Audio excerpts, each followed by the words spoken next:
Mesdames, Messieurs, bonsoir et bienvenue à tous. À la une de ce journal, à 2 jours de la rentrée des classes au Cameroun, la situation épidémiologique du département du Vouri, région du littoral, est inquiétante. Il enregistre 1431 cas après un test estimatif, soit 230 en une seule semaine. Alors que les familles redoutent des contaminations en cascade dans les écoles, les maires jouent la carte de l'optimisme. À peine bénéficie-t-il de l'allègement des conditions de mise en liberté, Charles Blé Goudé plonge déjà dans les préparatifs de la présidentielle de 2020 en Côte d'Ivoire. Les leaders des jeunes patriotes appellent les Ivoiriens à être acteurs clés, prenant activement part au processus d'enrôlement des électeurs pour choisir le meilleur président de la République. Voilà pour le sommaire.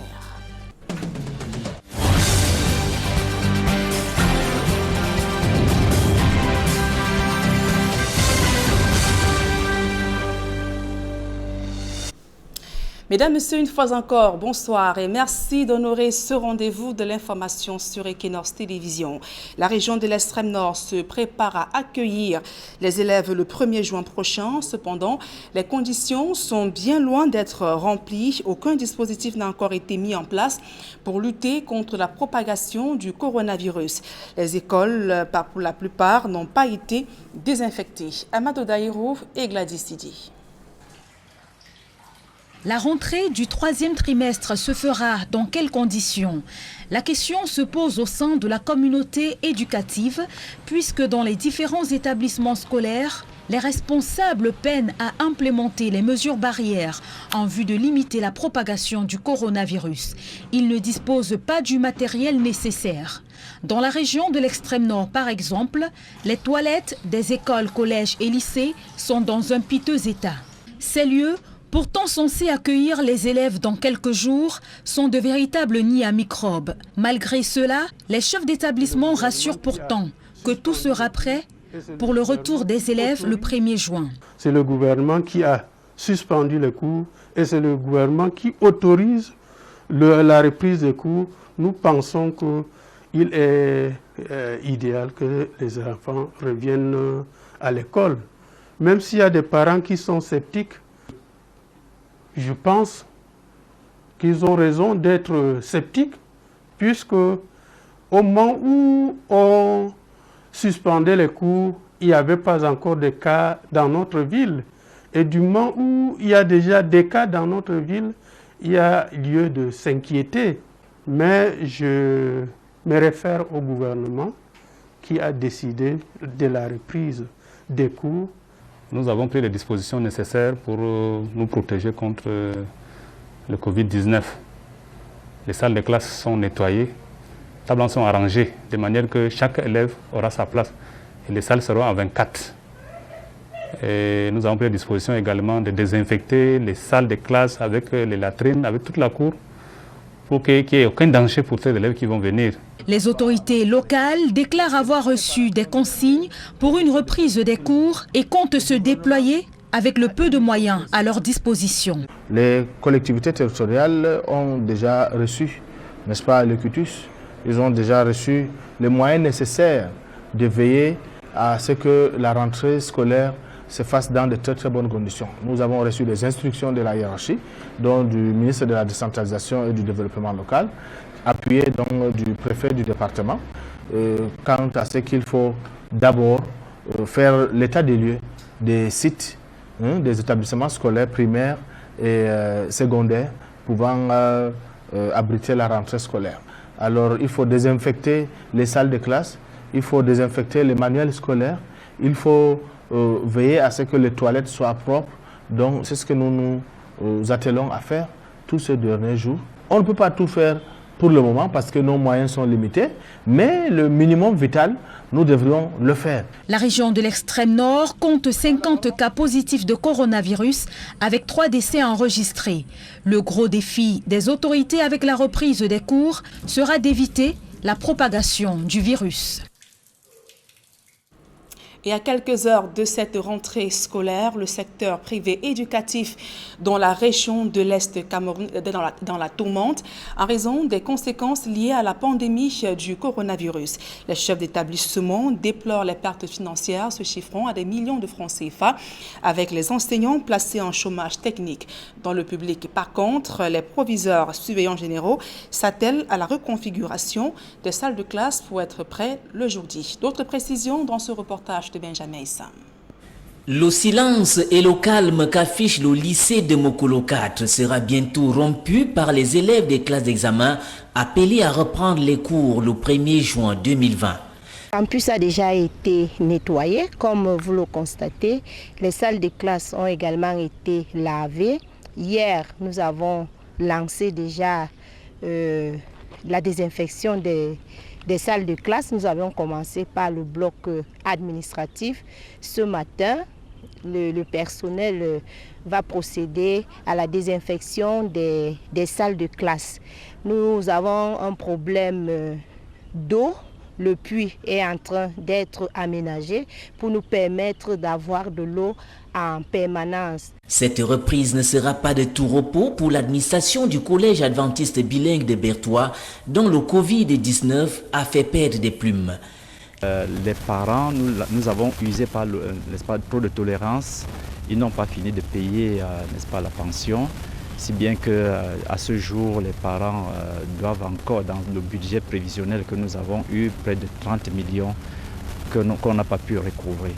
Et le personnel, pour le moment, près de 46 personnels se trouve dans ce chômage technique, comme je vous ai dit. Des dispositions sont ainsi prises pour une rentrée dans le respect des règles barrières prescrites par le gouvernement. Chaque professeur, son emploi de temps, n'est-ce pas, s'est démultiplié, si bien que nous nous trouvons là avec beaucoup d'heures à pourvoir. Vous savez que nous sommes dans un secteur privé. Nous empruntons beaucoup plus les professeurs vacataires des lycées qui sont déjà, avec cette nouvelle donne, déjà submergés.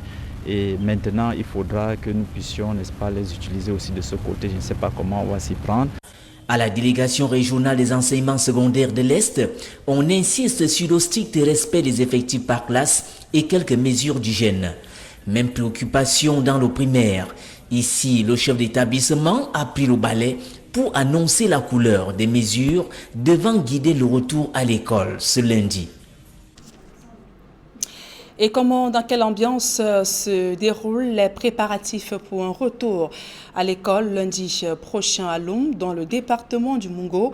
Élément de réponse dans ce reportage de Jacques Molong, Julien Berthe-Bissaï. Dans un peu plus de 48 heures, les élèves des classes d'examen vont renouer avec le chemin de l'école. À Loum, dans le département du Mungo, l'heure est aux préparatifs. Au lycée technique, le personnel enseignant s'attelle au désherbage, désinfection du campus, fixation des bornes de lavage des mains, l'établissement des emplois de temps, mais également le respect de la distanciation sociale dans les salles de classe. Une batterie de mesures qui garantit une reprise effective des cours. On peut dire que tout est prêt au lycée technique de Loum pour une reprise sereine des cours le 1er juin 2020. Nous avons réfectionné les emplois du temps, adapté les effectifs, de manière à ce qu'on puisse avoir dans les salles de classe 25. En ce moment, nous procédons au désherbage et à la désinfection des salles de classe. Au lycée Saint-Pierre-et-Paul de Loum, c'est la même ambiance aux préparatifs. Les points d'eau sont déjà installés. Nous sommes à 7 points d'eau déjà installés dans l'établissement. Et on a réparti les élèves en 24 par classe. Dans chaque classe, il y a 24 élèves. Dans l'attente du matériel de lutte contre le Covid-19 des communes, certains chefs d'établissement ont fait recours aux caisses d'APE. Le ministre a demandé aux mairies de donner dans les établissements les thermoflash et de les désinfecter. La mairie n'ayant pas encore fait ce travail, nous nous sommes trouvés obligés de nous endetter pour acheter les thermoflash et le matériel de désinfection. Nous sommes un établissement privé. On n'a même pas déjà des moyens pour payer les salaires. Le lycée de Loum n'a encore rien reçu de la mairie. Donc du coup, avant de compter sur la mairie, il faudrait d'abord que le lycée puisse compter sur soi-même. Le rendez-vous est donc pris pour lundi 1er juin 2020. S'agissant de la situation épidémiologique au Cameroun, la courbe des contaminations au coronavirus grimpe dans la région du littoral. À 2 jours de la reprise des cours, les responsables sanitaires font le point de l'état des lieux et alarmant de l'évolution de la pandémie. Et depuis le début de l'assouplissement de certaines mesures de lutte, de nombreux citoyens ont en effet baissé la garde. Malgré tout, les maires entretiennent l'optimisme dans la perspective d'un retour à l'école lundi prochain. D'autres précisions dans ce reportage de l'Astana, Donald Brice Kamgan. Le président du comité technique de riposte contre le coronavirus pour la ville de Douala est formel. Le nombre de cas de contaminés au Covid-19 a explosé ces dernières semaines. Le tableau statistique présenté par le responsable à l'occasion de la réunion d'évaluation montre qu'au 29 mai, la ville compte 1431 cas d'infectés sur 5642 personnes testées. 65 personnes positives sont des personnels de santé. Au total, 71 décès sont enregistrés. Si le chiffre semble bas, le comité technique précise qu'il s'agit de personnes dont le statut est effectivement connu avant la mort et qu'une soixantaine d'autres décès sont suspects. Parmi les communes les plus affectées, Douala 5e avec le district de santé de Mbangé et ses environs, Deido à Douala 1er, les 2 districts de santé ont la particularité d'être des hauts lieux de loisirs. C'est la politique du clou qu'il faut appliquer. Il faut toujours taper pour que le clou s'enfonce. Donc il ne faut pas arrêter l'information, il ne faut pas arrêter la communication, mais que personne ne pense que la maladie est derrière nous. Au contraire, nous sommes en train de désinfecter les salles de classe, les établissements. C'est vraiment notre rôle, mais il faudrait que la population nous accompagne. Les autorités notent un grand relâchement dans le respect des mesures barrières depuis l'assouplissement des mesures restrictives le 30 avril. Depuis une semaine, la ville connaît 230 cas positifs hebdomadaires. De façon globale, le maire de la ville annonce également une offensive dans la communication. La première des mesures va être certainement d'intensifier la sensibilisation des populations. Dans les jours à venir, les maires iront dans les médias, on enverra des hommes sur le terrain pour encore sensibiliser les populations sur le port du masque, sur le lavage des mains, sur la distanciation sociale. Dans ce contexte, la perspective de la reprise des cours lundi prochain nécessite une accélération de la désinfection des établissements scolaires et bien plus. Nous allons également venir en appui aux associations des parents d'élèves et aux parents en offrant certains masques dans les jours à venir. Quelques dizaines de milliers de masques seront mis par la mairie à la disposition des établissements scolaires pour qu'on les distribue. Je dis encore une fois, c'est un appui. Mais rien n'est gagné d'avance. Les mairies avouent que la facture des matériels requis pour les mesures de protection et de lutte contre la pandémie est très salée et appellent l'État au secours dans les actions à mener sur le terrain. Et alors que la pandémie du coronavirus poursuit sa progression au Cameroun, le préfet du Mbamekime annonce une campagne de répression contre le non-respect des mesures barrières. Galimgon Irénée engage les chefs traditionnels, autorités administratives et même les forces de l'ordre à disperser toute manifestation de plus de 50 personnes. Charles Melingui à Cyril.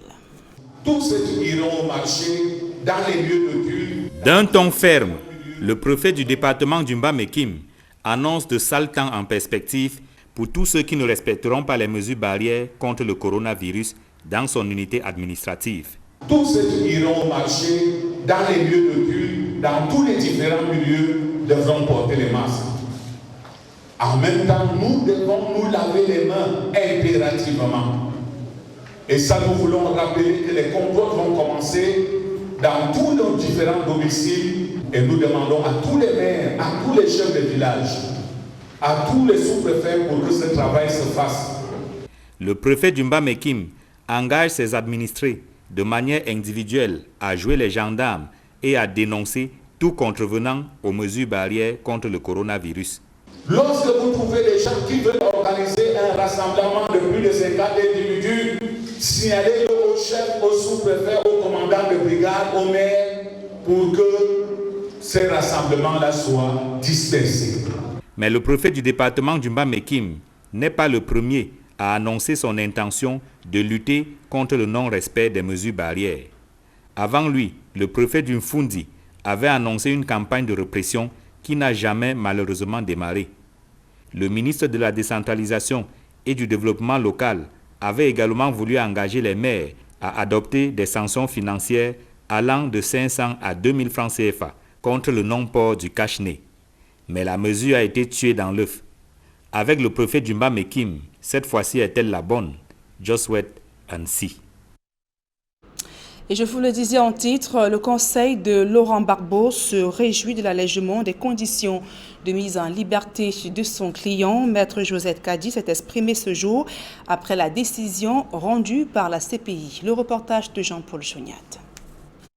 La date du 28 mai 2020 marque un tournant décisif dans le procès de l'ancien président ivoirien Laurent Gbagbo et son ministre de la Jeunesse, Charles Blé Goudé, assignés à résidence en Belgique et aux Pays-Bas depuis leur acquittement pour accusation de crimes contre l'humanité en janvier 2019. La Chambre d'appel de la Cour pénale internationale de justice a modifié les conditions de mise en liberté des deux accusés. Cette décision de la CPI réjouit Maître Josette Kadi. L'avocate camerounaise avait démonté pièce par pièce les accusations de crimes contre l'humanité qui pesaient sur Charles Blé Goudé. Très content, très heureux d'avoir pu obtenir cette décision. Le point important de cette modification porte sur la liberté de mouvement des deux hommes. Dans l'état d'accueil, Laurent Gbagbo et Charles Blé Goudé pourront désormais se déplacer en dehors des limites de leur municipalité de résidence, mais sous condition d'une autorisation expresse de la Cour. Ce qui pourrait leur permettre de voyager dans les 183 pays membres de la Cour pénale internationale, y compris la Côte d'Ivoire. Il y a un problème en Côte d'Ivoire, c'est que, entre-temps, la justice ivoirienne, en violation des règles qui existent en droit et qui interdisent que des personnes soient jugées 2 fois pour les mêmes faits, a procédé à un procès in absentia du président Gbagbo et de Charles Blé Goudé et les a condamnés chacun à 20 ans de prison. En dépit de ces avancées vers une libération complète, la procédure judiciaire Laurent Gbagbo Blé Goudé est loin d'être terminée. Maintenant, le fond du dossier reste à être jugé, c'est-à-dire l'appel formulé par le procureur contre le jugement d'acquittement total rendu en janvier 2019. Et cette affaire est toujours pendante. Nous espérons qu'elle sera bientôt appelée, mais il faut avouer que les choses sont un petit peu retardées, un petit peu chamboulées par l'existence de cette pandémie. Arrêté en 2011 et détenu 4 ans durant à La Haye, le procès des deux hommes s'ouvre le 28 janvier 2016. Les deux accusés doivent répondre des faits de crimes contre l'humanité avec meurtre, assassinat et viol prétendument perpétrés lors des violences post-électorales entre le 16 décembre 2010 et le 12 avril 2011 en Côte d'Ivoire. Et à peine bénéficie-t-il de cette levée des mesures de restriction, Charles Blé Goudé plonge dans les préparatifs de l'élection présidentielle en Côte d'Ivoire. Après avoir exprimé sa gratitude à l'égard de tous ceux qui l'ont soutenu, il invite les Ivoiriens à être des acteurs prenant activement part au processus d'enrôlement sur les listes électorales et choisir le meilleur président de la Côte d'Ivoire. Écoutons un extrait de Charles Blé Goudé. En ce qui concerne la carte nationale d'identité, j'avais espéré que cette opération serait gratuite. Hélas, mes appels n'ont pas été entendus par les autorités compétentes. Pour autant, il faut que chaque Ivoirien ait sa pièce. Maintenant que les mesures ont été assouplies, que le port du masque est obligatoire et que les centres d'enrôlement se sont multipliés et qu'il y a maintenant même des agents d'enrôlement qui sont ambulants, je trouve que le risque est moindre. C'est pourquoi je te demande, toi qui m'écoutes, d'aller te faire enrôler pour obtenir ta pièce nationale d'identité ou de la renouveler pour ceux qui la possèdent déjà. En plus de l'opération d'enrôlement pour l'obtention de la carte nationale d'identité, vient maintenant l'enrôlement pour l'inscription sur la liste électorale. Là encore, sont attendus plus de 4 500 000 Ivoiriens qui devront s'enrôler en 14 jours. J'ai craint fort que ce délai ne puisse pas tenir pour enrôler l'ensemble des Ivoiriens éligibles à cette opération. C'est pourquoi je lance un appel aux autorités de la Côte d'Ivoire pour rallonger ce délai d'au moins 30 jours. L'heure du choix, quel choix? Le choix de la personnalité qui va décider pour toi dans les 5 prochaines années. Et ce choix ne doit pas se faire sans toi. Ne sois pas spectateur de ton avenir. Ne sois pas spectateur de ta vie et de la vie de tes enfants, de la vie de ta nation. Et l'activiste camerounais Calibri Calibro menace de s'immoler devant l'Assemblée nationale française dans une vidéo diffusée sur les réseaux sociaux. Il brandit un bidon d'essence menaçant de se donner la mort pour marquer son exaspération face à la crise sécuritaire qui secoue les régions du nord-ouest et du sud-ouest et la malgouvernance au Cameroun. Abdoulaye Thiam, de son vrai nom, n'y est pas allé jusqu'au bout de son initiative. Les sapeurs-pompiers sont intervenus à temps. Il a été conduit dans un centre hospitalier Calibri Calibro. C'est illustré dans le combat qu'il mène depuis le 22 février dernier, suscitant ainsi un échange avec le président français Emmanuel Macron à Paris au sujet de la crise anglophone. Tout autre chose à présent, les éléments de la brigade de gendarmerie de Bouda dans la région de l'Ouest Cameroun ont procédé à la destruction d'une plantation de plus de 10 hectares de cannabis. La descente a été facilitée par un jeune élève pris avec à sa possession un sac de ce produit illicite. Raphaël Seko et Xavier Fouca. C'est pas ce qu'on nous avait pris, on a allé à Baganté passer sur ça. Aujourd'hui, ça prend les gens. Au moins 10 hectares de cannabis découverts dans une plantation au village Balégan, dans le district de Bacham, département des Bamboutos. Nous sommes dans la région de l'Ouest Cameroun. Le premier suspect, le petit Kenye Jospin, élève de 3e dans un lycée de la place, pris avec en sa possession un bon stock. De mon retour au marché, la grand-mère a dit que mon oncle a dit que je viens l'aider au champ. Quand je suis rentré, quand je suis arrivé, il y avait son fils. Son fils a dit qu'on part, je te montre le champ.